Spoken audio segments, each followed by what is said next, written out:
Well,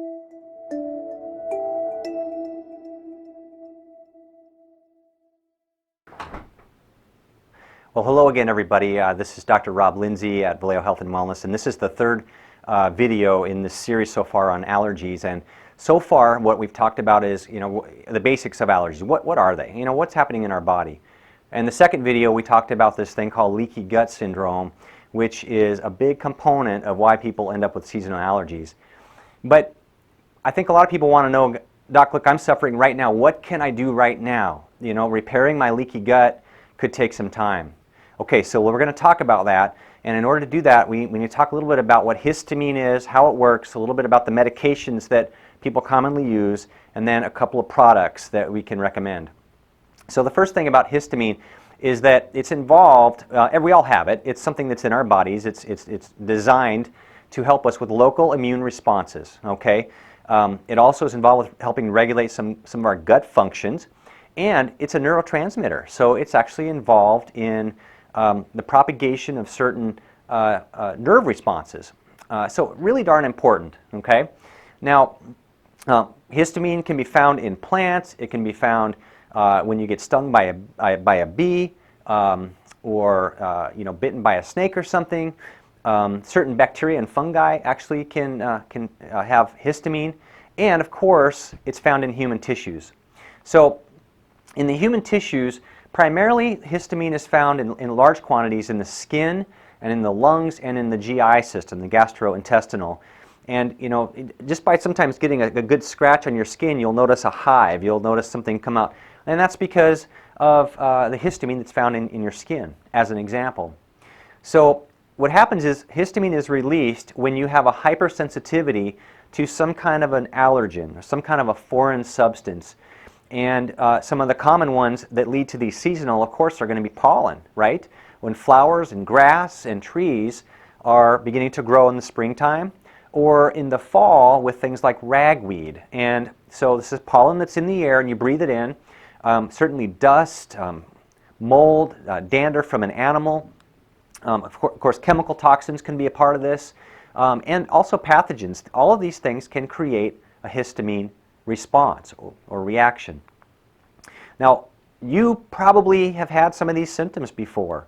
For example, the most common with the seasonal allergies are you feel congested. Your eyes, they itch and they're really watery, and you may be sneezing a lot, and you may actually have difficulty with breathing, okay?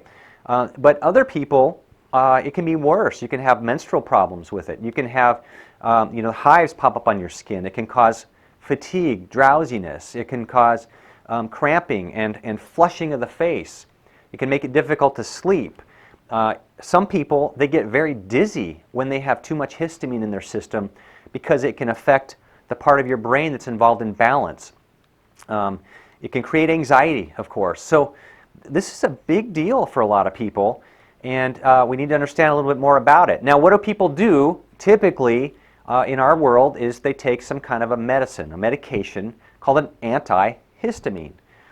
Now, what I need you to understand is that there are really two main types of antihistamines. There's what's called an H1 blocker and an H2 blocker. So H1 and H2 are actually receptors. So imagine a receptor like a docking station on the outside of all your cells.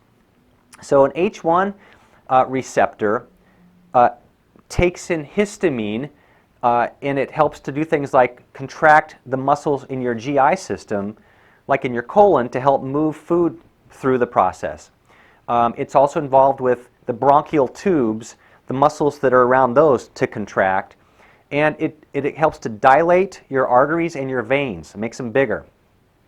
Now an H2 receptor is also involved with the heart predominantly, and then arteries and veins get dilated, and also in helping to secrete some acids in your stomach that help you to break down your proteins.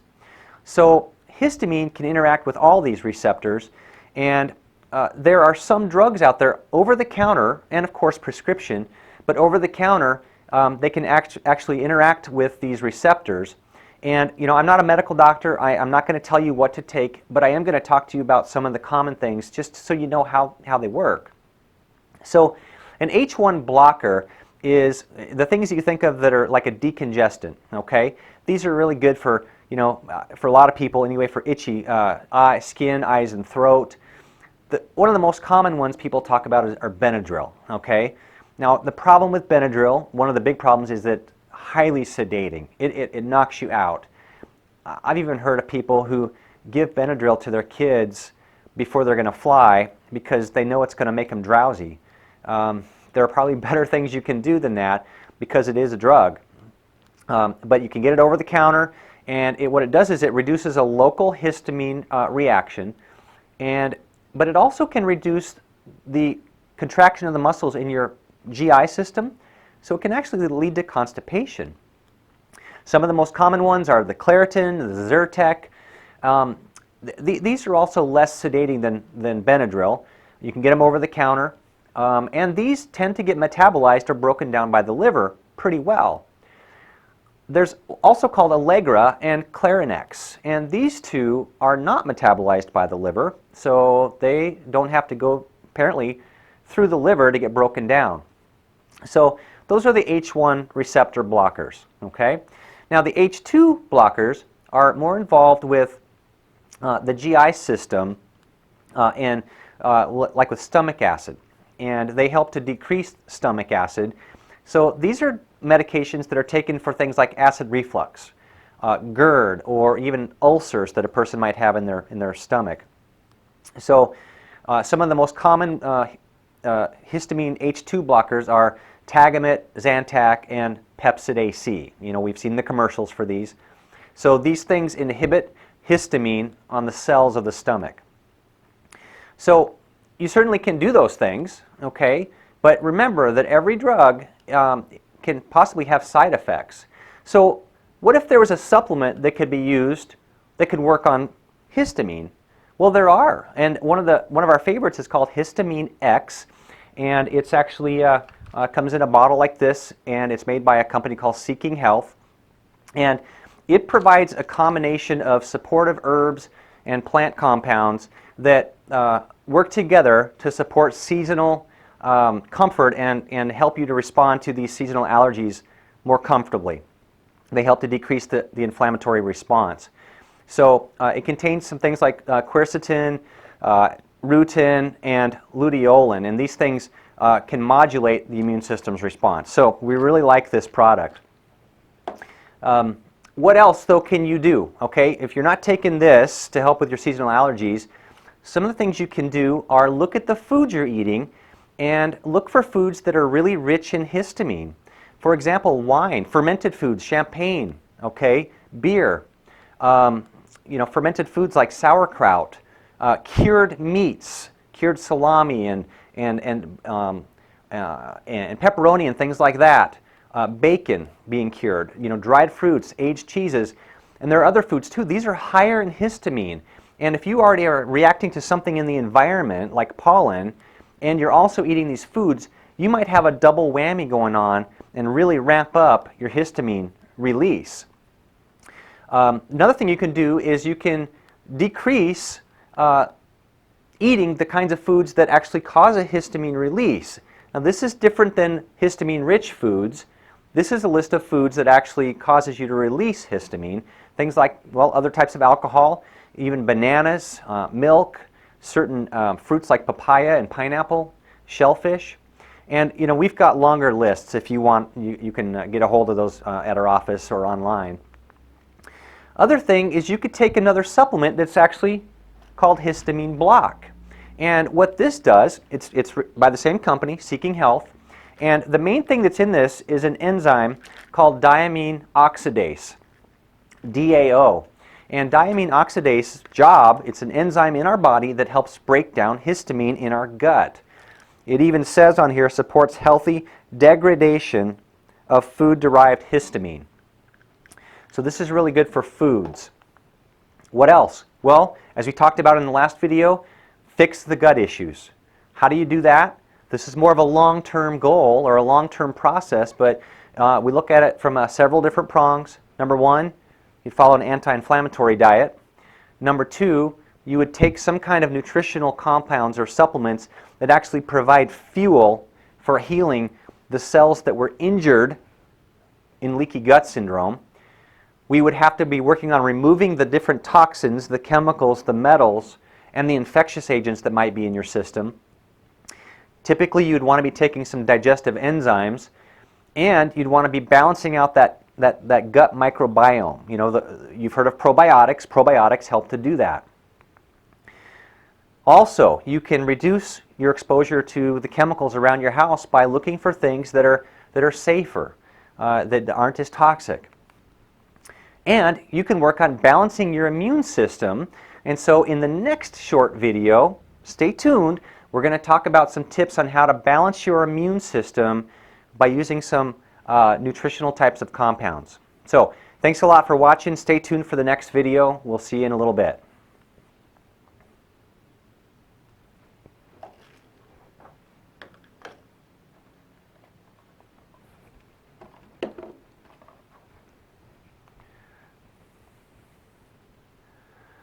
Hi, this is Dr. Rob Lindsay again with the next video in our series. And as I talked about in the end of the last video, we're going to talk about balancing your immune system. So here are some nutritional compounds that are really just great for general health and also support that amazing gut barrier that we have, that is the barrier between the outside of our environment and our inside. And number one on the list, vitamin D. And this is so important. Everybody's hearing about it, but vitamin D helps to maintain that nice intestinal barrier by helping a type of white blood cell called a T regulatory cell. It helps them to be stronger. Vitamin A also helps to maintain your intestinal barrier. And turmeric. You've heard of turmeric. Turmeric is that spice that people often use, especially like with Indian type cooking, like curry. But turmeric has powerful anti-inflammatory benefits, decreasing inflammation. Glutathione is an antioxidant. Okay, we all have it in our body, but our body can sometimes have a hard time with recycling the glutathione.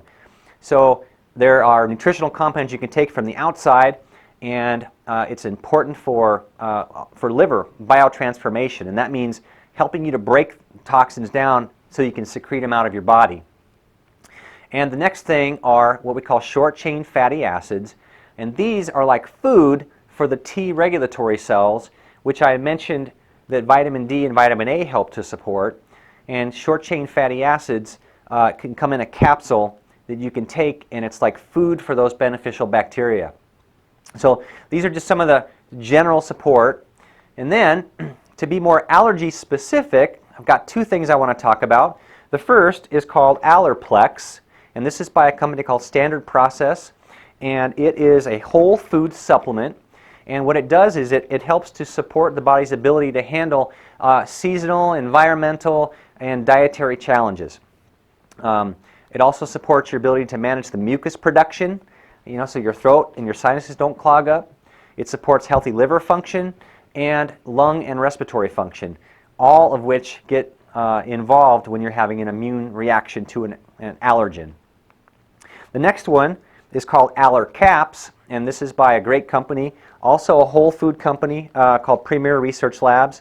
Whole food nutrition, which means it really literally is food, nothing synthetic. And Caps works to promote healthy inflammation support, immune support, helps make glutathione, which I mentioned a moment ago. Great for respiratory system support when you're having the coughing and the sneezing, and support and gives you what are called flavonoids for your immune system to be stimulated. So I want to just thank you for viewing all these videos. We tried to keep them pretty short, but if you look back in the series, there's 4 videos, and each one builds on the last. But the idea is to help you in this season right now of increase in allergies.